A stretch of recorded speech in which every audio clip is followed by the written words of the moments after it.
অলি আসলে কাকে বলা হয়? অলি হচ্ছেন, সিরিয়াল আছে যারা আসাবা বলা হয়, আসাবা যাদের সাথে রক্তের সম্পর্ক আছে, এবং অলি কখনোই কোনো মহিলা মানুষ হতে পারবে না, এটা মনে রাখবেন। তো আল্লাহ নবী সাল্লাল্লাহু আলাইহি ওয়াসাল্লাম বলছেন যে সন্দেহ হয়ে গিয়েছে যে এটা হাতটা কি ছেলের হাত না মেয়ের হাত। তখন পিছন থেকে বলছে এটা তো মেয়ের হাত। তো আল্লাহ নবী সাল্লাল্লাহু আলাইহি ওয়াসাল্লাম বলছেন মেয়ের হাত হলে তাহলে হাত রঙানো নাই কেন? তার মানে পুরুষের মতো কেন? হাতটা কালার নাই মানে এটা পুরুষের হাতের মতো মনে হচ্ছে। আল্লাহ নবী সাল্লাল্লাহু আলাইহি ওয়াসাল্লাম বলেছেন তুইবুর রিজালি মা যাহারা রিহু ওয়া খাফিয়া লাউনুহু। পুরুষের সুগন্ধি হচ্ছে সুগন্ধি, যেটা পুরুষের সাজসজ্জা হচ্ছে সুগন্ধি, হ্যাঁ ওই কালারটা হচ্ছে মেয়েদের। এই হাদিসে বাকি অংশে বলা হয়েছে মেয়েরা রং করবে কিন্তু ছেলেরা নয়। তবে আরেকটা বিষয় আমি আপনাদেরকে সমাজে ব্যবহার করি, সমাজে যে আমাদের ওই যে মেকআপ করা হয় মানে এবং পার্লারে যাওয়া হয়, এটা হচ্ছে ধোঁকা এবং প্রতারণা। হ্যাঁ দেখবেন মেয়েটাকে, কালো একটা মেয়েকে এমন সুন্দর করে সাজিয়ে দিয়েছে যে আপনি তো ধোঁকা খেলেন, মেকআপ উঠে গেলেই বোঝা যায় হায় হায় কারে বিয়ে করলাম। সুতরাং আমি মনে করি, আমি যুবকদেরকে বলবো দেখার সময় কোনো কসমেটিক ব্যবহার করার দরকার নাই, স্বাভাবিক যেটা সেইটা হয়তো ব্যবহার করতে পারে, বেশি ধোঁকা প্রতারণা এখানে যেন দেওয়া না থাকে। তা আশা করি এছাড়া আর অনেক অনিয়মগুলো ছিল, এখানে ঢোল আছে, তবলা আছে, গান বাজনা আছে, সমাজে যেটা শরীর সম্পূর্ণ নিষিদ্ধ করেছে। অলিমাতে শুধু বড় বড় ধনী মানুষদেরকে দাওয়াত দেওয়া, গরিবদেরকে না দেওয়া, এটাও আল্লাহ নবী সাল্লাল্লাহু আলাইহি ওয়াসাল্লাম সবচেয়ে ঘৃণিত খাবার বলে চিহ্নিত করেছেন। আবার অলিমা দিয়ে আবার বাক্স নিয়ে বসা, বাক্স নিয়ে বসা তো বোঝেন, অনুদান সংগ্রহ করা, এটা একদম একটা নিম্ন শ্রেণীর কাজ আর কি, বুঝতে পেরেছে? আলহামদুলিল্লাহি ওয়াহদাহু ওয়াসসালাতু ওয়াসসালামু আলা মান লা নাবিয়্যা বা'দাহু ওয়া আলা আলিহি ওয়া আসহাবিহি ওয়া মান তাবি'আহুম বিইহসানিন ইলা ইয়াউমিদ্দিন, আম্মা বা'দ। ফাআউযু বিল্লাহি মিনাশ শাইতানির রাজীম। বিসমিল্লাহির রাহমানির রাহিম।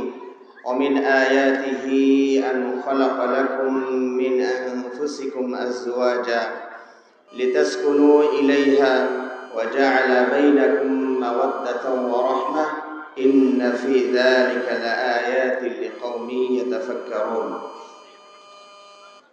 عن عبد الله بن مسعود رضي الله تعالى عنه قال قال رسول الله صلى الله عليه وسلم يا معشر الشباب من استطاع منكم الباءة فليتزوج فإنه أغض للبصر وأحصن للفرج ومن لم يستطع فعليه بالصوم فإنه له وجاء متفق عليه.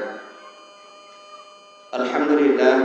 আমরা শুরুতে মহান আল্লাহ সুবহানাহু ওয়া তাআলার প্রশংসা জ্ঞাপন করছি যে রব্বুল আলামিন মানব জাতিকে যুগল করে সৃষ্টি করেছেন, জোড়া জোড়া করে সৃষ্টি করেছেন। সূরাতুন নাবায় আল্লাহ রাব্বুল আলামিন বলেন ওয়া খালাকনাকুম আজওয়াজা, আমি তোমাদেরকে জোড়া জোড়া করে সৃষ্টি করেছি। সালাত এবং সালাম, শান্তি ধারা বর্ষিত হোক আমাদের প্রিয় নবী, বিশ্ব নবী, সর্বশেষ ও সর্বশ্রেষ্ঠ নবী, নবী মুহাম্মদুর রাসূলুল্লাহ সাল্লাল্লাহু আলাইহি ওয়াসাল্লামের প্রতি। সম্মানিত দিনী ভাই সকল, আমার বিষয়বস্তু সম্পর্কে আপনারা ইতিমধ্যেই অবগত হয়েছেন। ইসলামী বিবাহ বনাম প্রচলিত বিবাহ এবং পাত্র পাত্রী নির্বাচনে আমাদের দায়িত্ব ও কর্তব্য বা আমাদের করণীয়।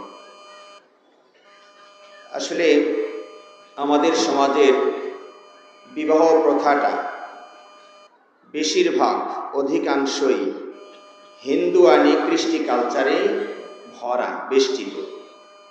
আমরা আমাদের বাপদাদারা হিন্দু সংস্কৃতি বা হিন্দুদের ইমান আকিদা থেকে বের হতে পারলেও তাদের অনেক কৃষ্টি কালচার থেকে আমরা এখনো পর্যন্ত বের হতে পারিনি। আপনি যদি বিবাহের শুরু থেকে শেষ পর্যন্ত যে পর্বগুলো পলে পলে সাজানো আছে, এগুলো যদি গভীর দৃষ্টিতে ইসলামের সাইডটা পড়াশোনার করার পরে একটু দৃষ্টিপাত করেন, তাহলে আমি যে কথাটি বললাম, দেখবেন আমাদের বিবাহ এবং এই বিষয়টি, অনুষ্ঠানটি পুরোটাই হিন্দু সংস্কৃতিতে ভরপুর হয়ে আছে। তা আমরা শুরুতেই বিষয়টাকে এভাবে সাজানোর চেষ্টা করেছি। প্রথমত আমরা বিবাহের গুরুত্ব কতটুকু ইসলামে, এটা ফরজ না মুস্তাহাব, না মাকরুহ, না হারাম।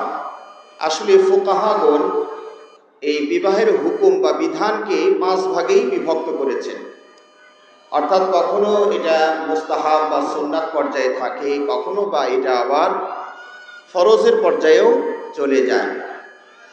স্বাভাবিক অবস্থায় যে ব্যক্তি তার পুরুষত্ব বহাল আছে, সঠিক আছে এবং তার পাপে যাওয়ার আশঙ্কা নেই, এমতো অবস্থায় বিবাহ করাটাকে সুন্নাত বলা হয়েছে। কিন্তু যদি এমন একটি অবস্থা সৃষ্টি হয় যে এই মুহূর্তে যদি এই যুবক এবং যুবতী বিবাহ না করে, তাহলে তাকে পাপে যাওয়ার সম্ভাবনা আছে, তাহলে এই ক্ষেত্রে এই মুহূর্তে বিবাহ করাটা কি হয়ে যাবে? ফরজ হয়ে যাবে। বিবাহ করাটা ফরজ হয়ে যাবে। বাকি কিছু কিছু ক্ষেত্রে মাকরুহ বা হারাম বলার চেষ্টা করেছেন অনেকেই। তো সহিহ ফিকহুস সুন্নাহর লেখক তিনি আবার ওগুলোকে কিছুটা প্রতিবাদ করেছেন যে বিবাহটাকে হারাম বলাটা এই সকল ক্ষেত্রে, যেমন ধরুন একজন ব্যক্তির তার হয়তো পুরুষত্বটা খোয়া গিয়েছে, নষ্ট হয়ে গিয়েছে, এখন সে কি বিয়ে করতে পারবে কি না? অনেক ফুকাহা বলেছেন তার জন্য বিবাহ করাটা হারাম, যেহেতু সে যৌবিক চাহিদা পূরণে ব্যর্থ। তবে সহিহ ফিকহুস সুন্নাহর লেখক বলছেন যে না, এক্ষেত্রেও বিবাহটাকে আমরা হারাম বলতে চাই না, কারণ বিয়ের উদ্দেশ্য শুধু একটিই নয়, আরও তো আছে। একটা মেয়ে যদি এই স্বামীর সম্পর্কে সে অবগত হতে পারে যে তার এই সাইডটাতে দুর্বলতা আছে, কিন্তু তার অর্থ সম্পদ আছে, অঢেল সম্পদ আছে, হ্যাঁ, তারা একসাথে সংসার করতে পারবে, পরস্পরে সুখে দুঃখে পাশে থাকবে।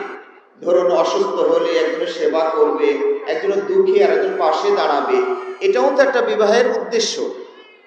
তো যদি কোনো মেয়ে এটাকে জেনে বুঝেই গ্রহণ করে নেয় যে না, সমস্যা নাই, আমার এরকম স্বামী হলেও চলবে, তাহলে এক্ষেত্রেও বিবাহ হওয়াটাতে কোনো আপত্তি নেই। সুতরাং এটাকে আমরা হারাম বলতে পারি না। আল্লাহ রাব্বুল আলামিন বিবাহের ক্ষেত্রে আদেশ পর্যন্ত করেছেন।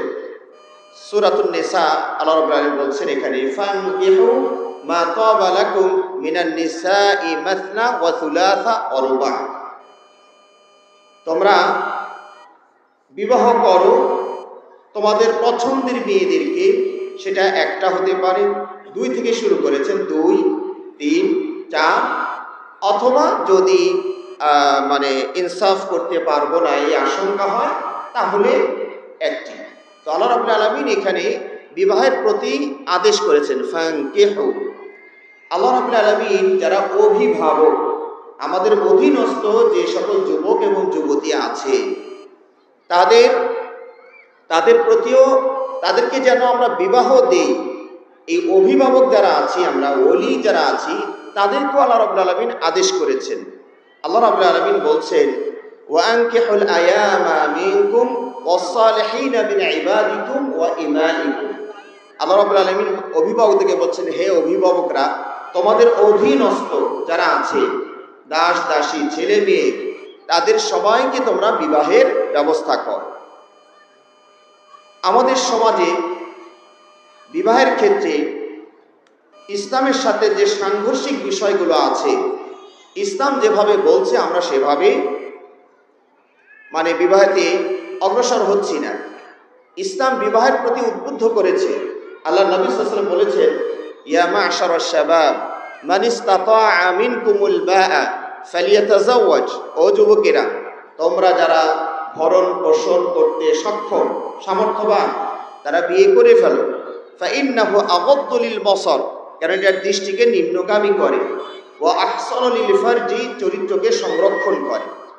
ওমান লাম ইয়াস্তাতি, যে ভরণ পোষণ করতে সক্ষম নয়, ফাআলাইহি বিসসাওম, সে যেন সওম পালন করে। ফাইন্নাহু লাহু উইজা, কারণ এই সওমটা হচ্ছে তার জন্য ঢালশো। এখানে ভরণ পোষণ বলতে দুভাবেই কিন্তু হতে পারে। প্রথমত, যিনি বিবাহ করতে চাচ্ছেন যুবক, তিনি নিজেই উপার্জনক্ষম, তিনি নিজেই উপার্জন করতে সক্ষম, তাহলে দ্রুত বিবাহ করার কথা বলা হয়েছে। আবার এটা অন্যভাবেও হতে পারে। ধরুন ছেলে এবং মেয়ে এখনো পড়াশোনায় আছে, তাদের এখন ইনকাম সোর্স ওভাবে আসেনি, কিন্তু বাবা ছেলে যেন বিপথে চলে না যায়, পাপ পথে যেন পা না বাড়ায়, সেজন্য যদি বিয়ে দেয় এবং ভরণ পোষণের দায়িত্ব যদি বাবা বা কোনো অভিভাবক নিয়ে নেয়, সেক্ষেত্রেও বিবাহ করা কি আছে? বৈধ আছে এবং সঠিক আছে। আমাদের সমাজে বিবাহের ক্ষেত্রে যেভাবে বয়সকে নির্ধারণ করা হয়েছে, প্রতিবন্ধকতা সৃষ্টি করা হয়েছে, এটা আসলে ইসলামের দৃষ্টিতে আপনি পাবেন না। ইসলামে বিয়ের কোনো বয়স নেই, খেয়াল করবেন। বিভিন্ন দেশে আইন করা হয়েছে, কোনো দেশে 17, 18, 16, 20, 22 এভাবে বয়স বেঁধে দেওয়া হয়েছে। এই বয়স বেঁধে দেওয়া ইসলাম এটাকে সমর্থন করে না। একটা মানুষের যখন চাহিদা তৈরি হয়ে যাবে, তখন এটাকে বয়স দিয়ে আর আটকানো, নিয়ম করে আর আটকানো যায় না। তাকে যদি বৈধভাবে এই ক্ষুধা মেটানোর সুযোগ করে না দেন, তাহলে সে অবৈধভাবে সেটা চরিতার্থ করার চেষ্টা করবে। তো সুতরাং ইসলামে দেখুন, আয়েশা রাদিয়াল্লাহু তাআলা আনহার বিবাহ হলো কত বছর বয়সে? মাত্র 6 এবং 7 কথা বলা হয়েছে। 6 এবং 7 বিয়ে হয়ে গেল, স্বামীর সংসারে গেলেন তিনি 9 বছর বয়সে। তাহলে এখানে কিন্তু বয়সটা খুব একটা ফ্যাক্ট নয়, এটা স্বামী স্ত্রীর আপোষের ব্যাপার। স্বামী স্ত্রীর এটা আপোষের ব্যাপার। তারা কখন সংসারে যাবে সেটা তারা সিদ্ধান্ত নেবে, এটা আইন করে তাদের উপরে চাপিয়ে দেওয়ার প্রয়োজন হচ্ছে না। আমাদের সমাজে বিবাহ শাদী বা পাত্রী দেখাদেখির ক্ষেত্রে নিয়মটা হচ্ছে কীরকম, যে সবান্ধবে পাত্রী দেখা, অর্থাৎ ছেলে, তার বন্ধু, তার আত্মীয় স্বজন সবাইকে নিয়ে ঘটা করে পাত্রী দেখবে। কিন্তু ইসলামের দৃষ্টিতে দেখুন, আল্লাহ নবী সাল্লাল্লাহু আলাইহি ওয়াসাল্লাম শুধু যিনি বিবাহ করবেন তাকে দেখার কথা বলেছেন। একজন সাহাবী একটা আনসারী মেয়েকে বিয়ের প্রস্তাব দিয়েছেন। আল্লাহ নবী সাল্লাল্লাহু আলাইহি ওয়াসাল্লাম তাকে জিজ্ঞেস করলেন, তুমি কি তাকে দেখেছো? বলছেন, না আল্লাহ রাসূল দেখিনি। আল্লাহ নবী সাল্লাল্লাহু আলাইহি ওয়াসাল্লাম বলছেন, উনজুর আনতা, তুমি এটাকে দেখো।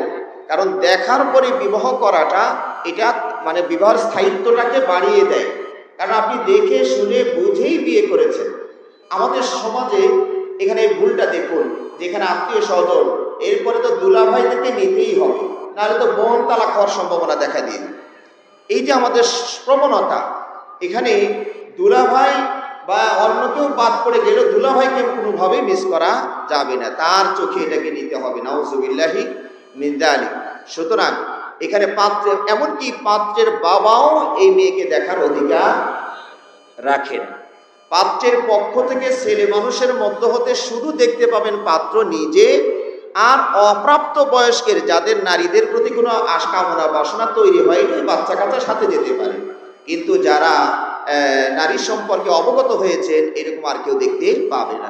হ্যাঁ, আপনি আপনার মাকে সাথে নিতে পারেন, আপনি আপনার বোনকে সাথে নিতে পারেন, যারা ভিতরে গিয়ে আরো একটু খোঁজ খবর নিতে পারবে, আরো একটু ভালো করে দেখতে পারবে, এদের মাধ্যমে সহযোগিতা নিতে পারেন। কিন্তু পুরুষের ভিতরে শুধু আপনিই থাকবেন, আর কেউ থাকতে পারবে না।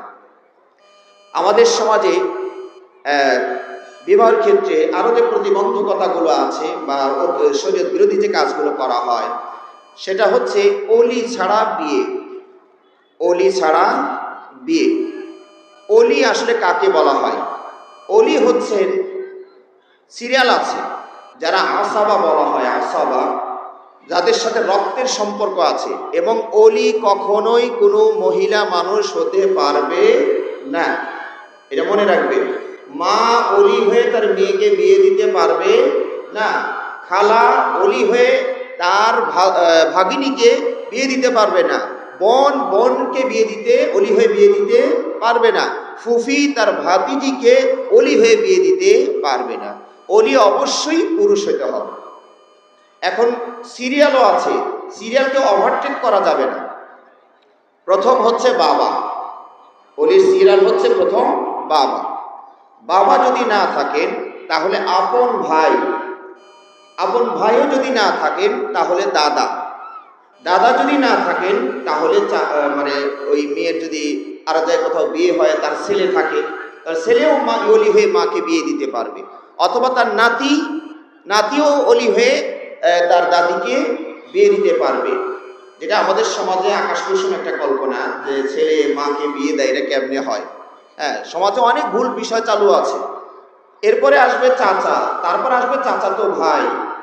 তবে নানার বংশ, মামার বংশ, তারা অলি হতে পারবে না। নানা অলি হতে পারবে না, মামা অলি হতে পারবে না। ওই বংশের সাথে বংশের মিল নাই, কারণ বংশটা ইসলামে চালু হয় পুরুষের দিক থেকে। আর নানা এখানে দিয়েছে তার মেয়েটাকে দিয়েছে, কথাকে বুঝতে পেরেছেন? এটা নানা তার মেয়েকে এই বংশে দিয়েছে। এই বংশের যে পুরুষের যে সিরিয়াল আছে তাদের থেকেই ওয়ারিশ হবে, তাদের থেকেই আপনার অলি আসবে। এমনকি বই পিতৃয় যাদেরকে আমরা সৎ ভাই না মনে করেন, মার যদি একাধিক বিয়ে হয়, এই পক্ষের ভাই ওই পক্ষের বোনের কি হতে পারবে না, কারণ এখানে বাবা হয়ে গেছে দুই। বাবা যদি দুই হয়, মা এক, বাবা হয়েছে দুই, এই দুই ভাইদের মাঝে যে সম্পর্ক ভাই বোন, এরাও পরস্পরে অলি হতে পারবে না। তো আমাদের সমাজে যেটা হচ্ছে যে ছেলে মেয়ে পরস্পরের সম্পর্ক করে কাজী অফিসে চলে গিয়ে রাস্তা থেকে তার বন্ধুকে কুড়িয়ে নিয়ে অলি বানিয়ে বিয়েটা করিয়ে দিচ্ছে।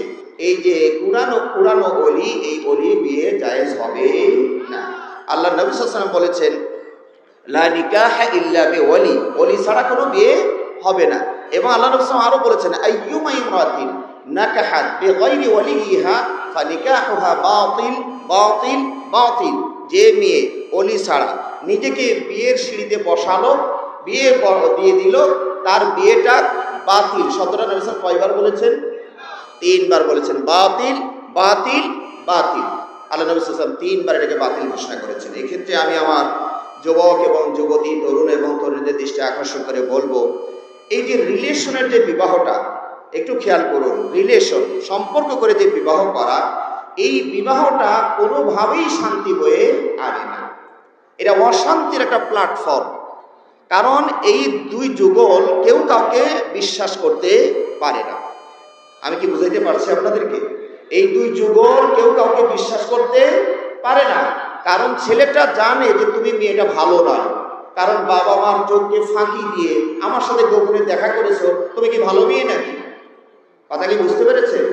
আবার ওই মেয়েটাও ছেলেটাকে ভালো হিসাবে বোঝে, জানে না যে তোমার চরিত্র তো আগে থেকেই খারাপ, তুমি বিয়ের আগেই আমার সাথে যে সম্পর্ক রেখেছিলা, তুমি কি আবার ভালো হইলে কোনকালে? কথা বুঝতে পেরেছেন? এই দুজনের মাঝে পরস্পরের সন্দেহ বিরাজ করে।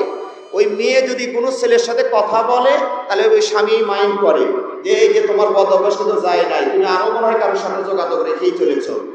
আবার ওই ছেলে যদি কারোর মেয়ের সাথে, ওর বোনের সাথেও কথা বলে, মোবাইলের কাছে দেখবেন কানে খালি সুন্দর থেকে মেয়ে কণ্ঠ মনে হয় আসতেছে, তাহলে আপনাকে সন্দেহ করবে যে তোমার বদ অভ্যাস তো যায়নি।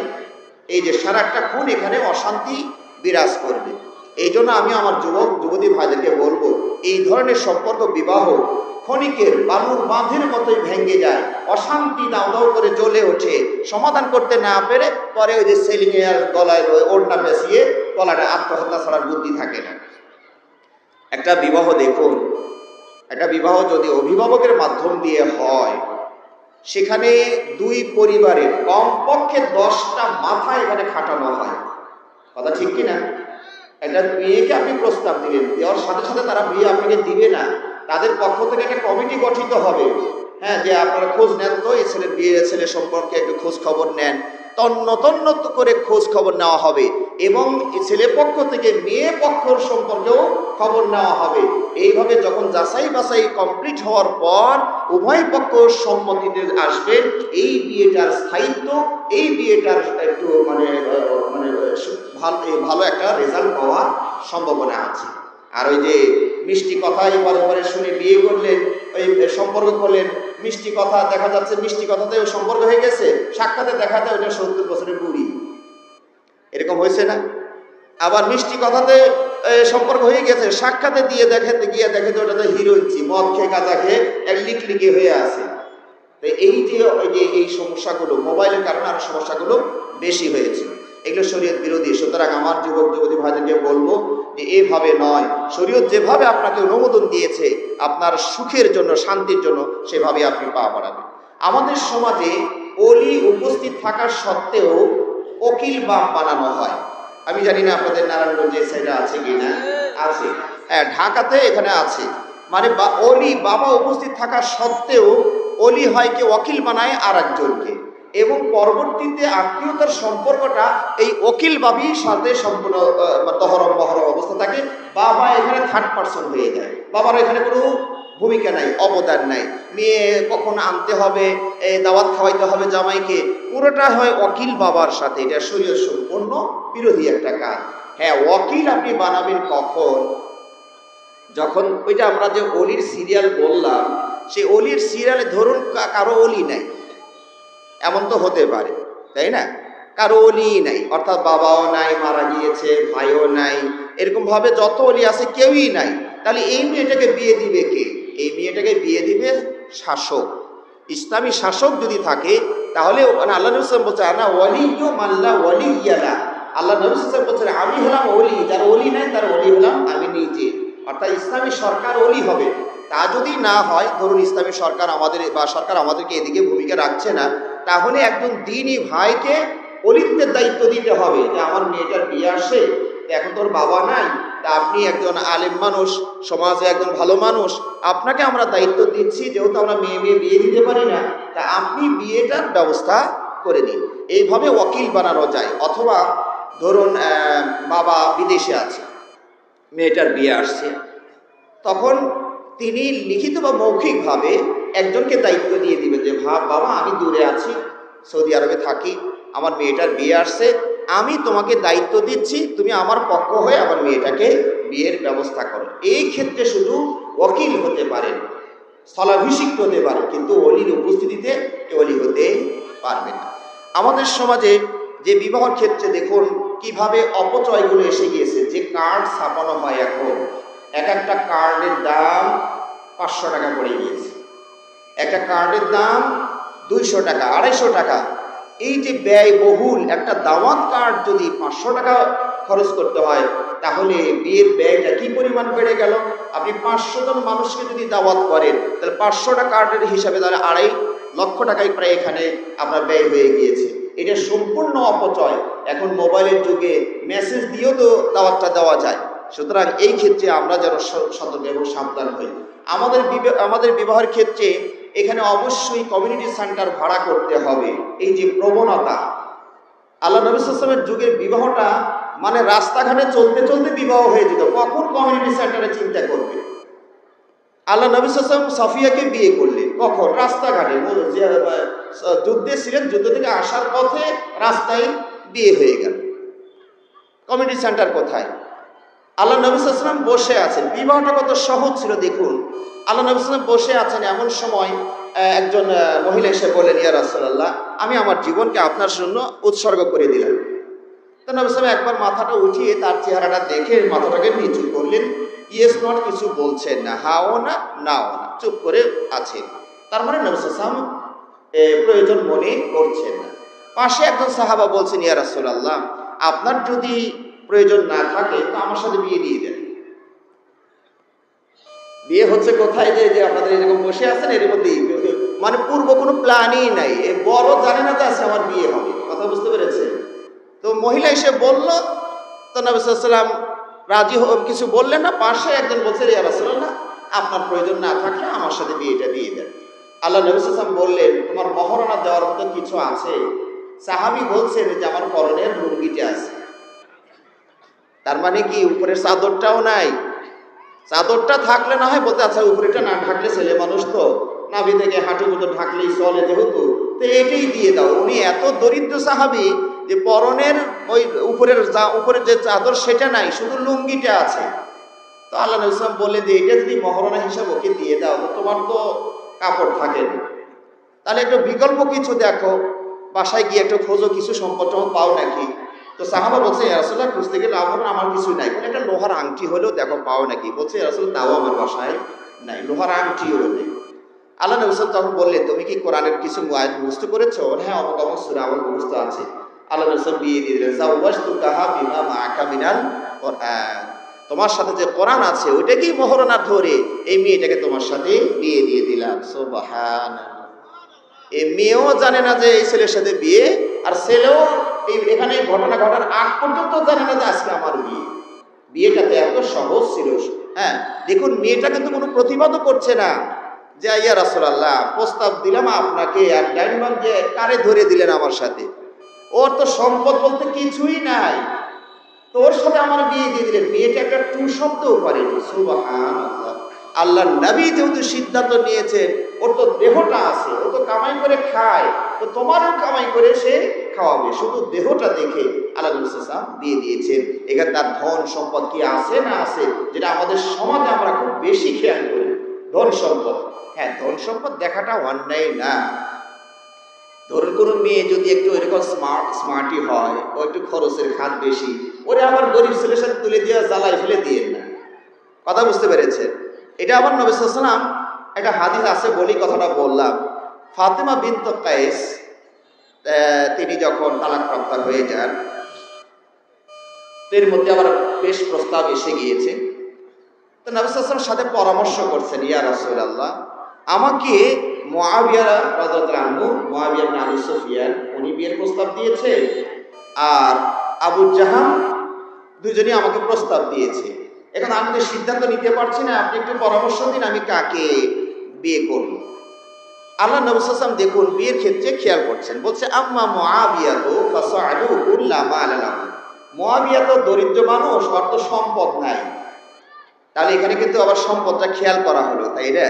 কারণ হতে পারে এই মেয়েটা ওই লেভেলের মেয়ে, একে যদি দরিদ্রের হাতে তুলে দেওয়া হয় ওর সংসার টেকা মুশকিল হয়ে যাবে। তো এই জন্য আল্লাহ নবী সাল্লাল্লাহু আলাইহি ওয়াসাল্লাম একটু বিবেচনা করছেন যে আম্মা মুআবিয়া তো ফাসআলু কুল্লা মালা লাহু। মুআবিয়া সে এমন একটা মানুষ, ওর তো সম্পদ নাই, গরিব মানুষ। ওয়া আম্মা আবু জাহমিন ফা রাজুলুন দাররাবুন নিসা, এক বর্ণনা আছে, আর এক বর্ণনা আছে ফালা ইয়াদাউ আসাহু আন আতিকিহি। আর মুআবিয়া আবু জাহাম উনি তো লাঠি এই কাঁধ থেকে নামাই না। এটার দুটো ব্যাখ্যা করেছেন যে উনি লাঠি কাঁধ থেকে নামায় না, তার মানে দুটো ব্যাখ্যা, হয়তো বউ পেটে বেশি, হ্যাঁ কথায় কথায় খালি ধিরিম ধারাম করে দিয়ে দেয়, কাজে এই মারপিট লোকের সাথে বিয়ে না বসাই ভালো। এগুলো একটা তথ্য পাওয়া গেল। এর আর একটা ব্যাখ্যা হচ্ছে যে এটা হলো মুসাফির, এখানে সফর করেই বেড়ায়, তোর সাথে বিয়ে বসে লাভ কি।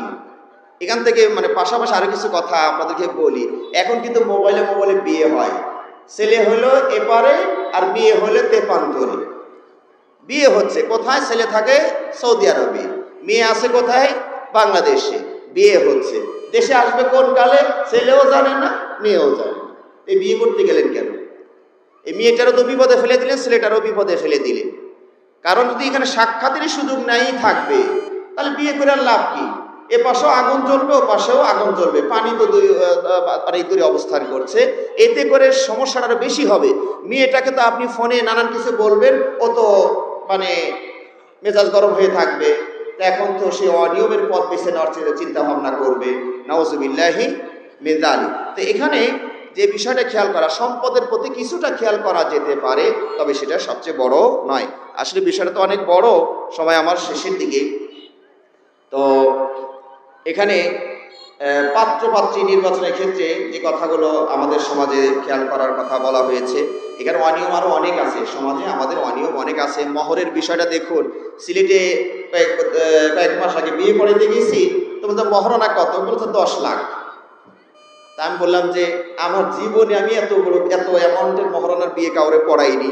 তা আমি বললাম 10 লাখ, এটা তো আমাদের নর্মাল একটা বিষয়, কিন্তু পরিশোধ করবে কি না, পরিশোধের কোনো আছে কিনা, ওটা তো বিষয় না, ধরতে হয় তাই। এই যে এত মহারণা বেশি করা, ওমর ইবনে খাত্তাব তিনিও মহারণা বেশি নির্ধারণ করতে মানা করেছেন। লা তুগালু ফিল মাহরি, মহরে বেশি বাড়াবাড়ি করো না। সাহাবাদের যুগে এমনও হয়েছে একজোড়া জুতা দিয়েও বিয়ে হয়েছে। একজন মেয়ে নবী বলছে, রাসূলুল্লাহ আমি অমুককে বিয়ে করেছি, মহরণা কি কয়? একজোড়া জুতা। এতে কি তুমি সন্তুষ্ট? হ্যাঁ আমি এটাই সন্তুষ্ট। একজোড়া জুতা দিয়েও বিয়ে হয়েছে। আব্দুর রহমান বিন আউফ বিয়ে করেছেন, নবী বললেন মা সুকতা ইলাইহা, কি মহরণা দিয়েছো? ওয়াজনা নাওয়াতিন মিন যাহাবি, খেজুরের বিচি পরিমাণ একটু স্বর্ণ দিয়েছি। ওটাই বিয়ে হয়ে গিয়েছে। আর এর আগের হাদিসটা যেটা বললাম একদম কোরআন শিখিয়ে দেওয়া বিয়ে, এর মতো আর সহজ বিয়ে আর পৃথিবীর ইতিহাসে কোনোটা পাবেন কিনা সন্দেহ। মহারণা মানে প্রায় মহারণা ছাড়াই বিয়ে হয়ে গেল। তো মহারণার ক্ষেত্রে আমাদের বেশি বাড়াবাড়ি করা ঠিক নয়, যত সহজে বিবাহটা করা যায়। পাত্রপাত্রী নির্বাচনের ক্ষেত্রে অবশ্যই আমাদের সমাজ যেটা খেয়াল করে, মেয়ের ক্ষেত্রে যেটা আমরা খেয়াল করি, মেয়েটা যেন সুন্দরী হয়, এটা তো সবারই একটা টার্গেট। 2 নাম্বার হচ্ছে সম্পদ যেন থাকে, বংশমর্যাদা থাকে। এইভাবে 3টার কথা যেটা আল্লাহ নবী সাল্লাল্লাহু আলাইহি ওয়াসাল্লাম হাদিসে বলেছেন, তুনকাহাল মারআতু লিআরবাঈন, মেয়েদেরকে 4টি কারণে বিয়ে করা হয়। সমাজের কথা বলছেন। একটা হচ্ছে তার রূপের কারণে, সুন্দর আছে আর কিছু দেখা দেখি নেই, নিয়ে নাও। অথবা তার সম্পদ, অর্থাৎ বাবা ধনী মানুষ আছে, মরে গেলে 2-4 বিঘা পাওয়ার সম্ভাবনা আছে, তাহলে এখানে বিয়ে করানো যায়। অথবা বংশ শক্তিশালী, এই বংশে বিয়ে করালে লাঠির জোরটা ভালো আছে, বিপদে আপদে পাশে থাকবে। কিন্তু মানুষ সবসময় প্লাসটা চিন্তা করে, নেগেটিভটা কখনো চিন্তা করে না। যে সুন্দরী দেখে আপনি বিয়ে করলেন, ওখানে যদি দিন না থাকে তাহলে এই সুন্দরীটা নিয়ে আপনার আরো বিপদ হয়ে গিয়েছে। যদি দিন না থাকে তাহলে সুন্দরীটা আপনার জন্য আর বিপদের মানে ফাঁদ ডেকে নিয়ে এসেছেন। সুতরাং অবশ্যই আপনাকে সুন্দরী দেখেন, নিষেধ না, কিন্তু সেক্ষেত্রে আপনাকে অবশ্যই দিনদারিতাকে দেখতে হবে। যদি সে ধনী হয় তাহলে সেক্ষেত্রে আপনাকে সাবধানতা অবলম্বন করতে হবে। সে তো আপনাকে কান সুবানি খাওয়াবে, না কানে সুবানি খাওয়াবে, কারণ আপনার সামর্থ্য অনুযায়ী তার চেয়ে বেশি আপার লেভেলে চলে গিয়েছেন। আপনি যখন ওই বাড়িতে রুই মাছ নিতে পারবেন না, তখনই তো মনে করবে কার সাথে বিয়ে দিলাম। জামাই বাড়িতে আসলে খালি হাতে, এই 1 কেজি আপেল নিয়ে আসছে, এটা আনাই দরকার ছিল না, আনলি তো ভালো ছিল। তখন এই যে সমতা কিছুটা হলেও বিধান করা উচিত। আমাদের লাঠির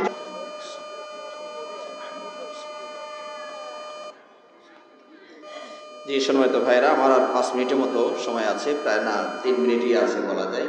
তো যে ঘটনাটি বলছিলাম যে আব্দুর রহমান খুব শক্তিশালী ছিলেন। তো মনে করছে যে অসীম দেশে আছি, বিপদে আপদে আব্দুর রহমান যদি কেউ আমারে মারতে আসে আর আব্দুর রহমান যদি সামনে দাঁড়িয়ে যায়, তাহলে আমার কাছে কেউ আর আসতে পারছে না। এটা একটা ভালোই হয়েছে। কিন্তু পরে করে চিন্তা করছেন যে তা না হয় বুঝলাম, কিন্তু স্বয়ং আব্দুর রহমান যদি আমার উপর খেপে যায় তাহলে আমাকে কে রক্ষা করবে? কথা বুঝতে পেরেছে? যে আপনারা অনেক সময় লাঠির জোর দেখে বিয়ে করেন, ঠিক আছে, কিন্তু লাঠিটা যদি বিপক্ষে চলে যায় তখন আপনারা কে রক্ষা করবে? হ্যাঁ, সুতরাং দিনকে আপনারা সবসময় প্রাধান্য দিবেন, ছেলের ক্ষেত্রে হোক এবং মেয়ের ক্ষেত্রে হোক। আল্লাহ নবী সাল্লাল্লাহু সেটাই বলেছেন, ফাযফার বিযাতি দ্বীন তারিবাত ইয়াদাকা, তুমি দিনদারি মেয়ে নিয়ে তুমি সফল হও, অন্যথায় তোমার হস্তদয় ধুলায় ধূসরিত হবে। এবং ছেলের ক্ষেত্রেও, নির্বাচনের ক্ষেত্রেও আল্লাহ নবী সাল্লাল্লাহু আলাইহি ওয়াসাল্লাম বলেছেন, ইদা খাতাবা ইলাইকুম মান তারদাউনা দীনাহু ওয়া খুলুকাহু ফাযাওবিজুহু, এমন ছেলে যদি তোমার মেয়ে, তোমার বোন, তোমার অধীনস্থা মেয়ে বা ভাগ্নিকে প্রস্তাব দিতে আসে, তাহলে তার ওই ছেলের চরিত্র এবং ধার্মিকতায় যদি আপনি সন্তুষ্ট থাকেন, আল্লাহ নবী সাল্লাল্লাহু আলাইহি ওয়াসাল্লাম আপনাকে পরামর্শ দিচ্ছে তার সাথে তুমি বিয়ে দিয়ে দাও। তা যদি না করো তাহলে জমিনে ফাসাদ, গন্ডগোল, মারামারি, চরিত্রহীনতা এগুলো ছড়িয়ে পড়বে, যেটা এখন আমরা দেখতে পাচ্ছি। সম্মানিত ভাইয়েরা, বিবাহের ক্ষেত্রে আরেকটি বিষয় না বললেই নয়, মেয়েকে জবরদস্তি করা, মেয়ে রাজি না থাকা সত্ত্বেও বিয়েতে জবরদস্তি করা, এটাও কিন্তু শরীয়তে কঠিনভাবে আপত্তি করা হয়েছে। একজন সাহাবী তার মেয়েকে তার ভাতিজার সাথে জোর করে বিয়ে দিয়েছিলেন। আর ভাতিজার চেহারাটা এতই খারাপ ছিল যে কোনো মেয়ে এর সাথে বিয়ে বসে না, কোনো বাবাও তার মেয়েকে এই ছেলের সাথে বিয়ে দেয় না। তখন চাচা নিজেই দেখলেন যে ভাতিজাকে সারা জীবন বউ ছাড়া, স্ত্রী ছাড়াই থাকবে, তিনি তার মেয়েকেই জোর করে বিয়ে দিয়েছিলেন। নবী সাল্লাল্লাহু আলাইহি ওয়াসাল্লামের কাছে মেয়েটা বাদী হলে নবী সাল্লাল্লাহু বিয়েটাকে ক্যান্সেল করে দেন, হ্যাঁ, অধিকার দিয়ে দেন। তো মেয়েটা বলেন, না আল্লাহ রাসূল, আল্লাহ আমার বাবা যেহেতু বিয়ে দিয়েই দিয়েছে, আমি আর ভাঙতে চাচ্ছি না। তবে জাতিকে একটা মেসেজ দিতে চাইলাম যে মেয়েদের একটা অধিকার এখানে অবশ্যই আছে। এই বিষয়গুলো অবশ্যই খেয়াল রাখবেন। এবং আমাদের সমাজে যে আরো কিছু এগুলো করা হয়, এই যে হলুদের অনুষ্ঠান করা হয়, এই পক্ষ যায় যেন, পুরোটাই শরীয়ত বিরোধী কাজ। হ্যাঁ, হলুদ নিয়ে ব্যবহার করতে পারে। আল্লাহ আব্দুর রহমান যখন নবী সাল্লাল্লাহু আলাইহি ওয়াসাল্লাম তাকে দেখলেন, তার গায়ে হলুদের কিছু চিহ্ন দেখলেন, তো জিজ্ঞেস করলেন, মাহিয়া আব্দুর রহমান, এটা কোত্থেকে আসলো? তো বলছে, আমি একটা আনসারি মেয়েকে বিয়ে করেছি। তো এখানে মেয়েটা নিজেই তার গায়ে হলুদ মাখবে, এটা শরীয়তে বৈধ আছে, কিন্তু আরেকজন তার গায়ে মাখিয়ে দিবে, এটা শরীয়তে অনুমতি নাই। হ্যাঁ, কিছু স্পর্শকাতর জায়গা আছে, সেখানে কেন অন্যজনে তার ব্যবহার করবে? হ্যাঁ, মুখে হয়তো আপনি নিতে পারেন, হাতে একটু নিতে পারেন, সেটাও যেন নিতান্ত নিজের লোক হয়, মা হলো, নিজের বোন, এই ধরনের কিছু হতে পারে। আর এই ক্ষেত্রে আমি আরেকটা আপনাদেরকে বলবো যে আমাদের সমাজে ছেলেরা যে মেহেদি পরে, ছেলেরা মানে বিবাহ উপলক্ষে এই যে মেহেদি হাতে পরেন, এটা সম্পূর্ণ নিষিদ্ধ। এই অলংকারটা, এই সৌন্দর্যটা শুধু মেয়েদের জন্য, এটা পুরুষের কোনো সৌন্দর্য নয়। আল্লাহ নবী সাল্লাল্লাহু আলাইহি ওয়াসাল্লাম এক মহিলা নবী সাল্লাল্লাহু আলাইহি ওয়াসাল্লামের ঘরের বেড়ার ফাঁক দিয়ে হাত ঢুকিয়ে দিয়েছে বায়াত করার জন্য। তো আল্লাহ নবী সাল্লাল্লাহু আলাইহি ওয়াসাল্লাম বলছেন যে সন্দেহ হয়ে গিয়েছে যে এটা হাতটা কি ছেলের হাত না মেয়ের হাত।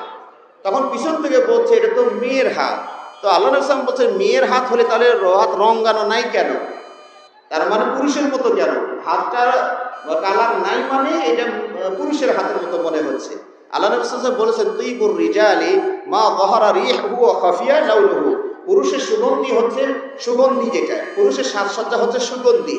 হ্যাঁ, ওই কালারটা হচ্ছে মেয়েদের। এই হাদিসে বাকি অংশে বলা হয়েছে মেয়েরা রং করবে কিন্তু ছেলেরা নয়। তবে আরেকটা বিষয় আমি আপনাদেরকে সমাজে ব্যবহার করি, সমাজে যে আমাদের ওই যে মেকআপ করা হয় মানে এবং পার্লারে যাওয়া হয়, এটা হচ্ছে ধোঁকা এবং প্রতারণা।